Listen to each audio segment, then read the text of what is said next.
පාස්කු ඉරුදින ත්‍රස්ත ප්‍රහාර සිද්ධිය සම්බන්ධයෙන් සිදු කරන විමර්ශන වලට අදාළව තමන්ව අත්අඩංගුවට ගැනීම වළක්වාලන නියෝගයක් නිකුත් කළ ලෙස ඉල්ලා හිටපු ජනාධිපති ගෝඨාභය රාජපක්ෂ මහතා ඉදිරිපත් කළ පෙත්සමේ වැඩිදුර කරුණු දැක්වීම ජුලි මාස 6 වෙනිදා දක්වා කල් තබා තිබේ.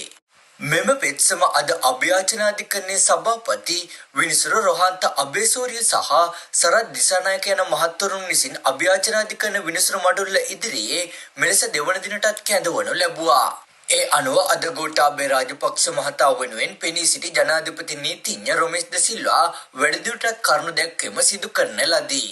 පාස්කු ඉරුදින ත්‍රස්ත ප්‍රහාර සිද්ධිය සම්බන්ධයෙන් සිදු කරන විමර්ශන වලට අදාළව තමන්ව අත්අඩංගුවට ගැනීම වළක්වාලන නියෝගයක් නිකුත් කළ ලෙස ඉල්ලා හිටපු ජනාධිපති ගෝඨාභය රාජපක්ෂ මහතා විසින් මෙම පෙත්සම ඉදිරිපත් කර තිබුණා.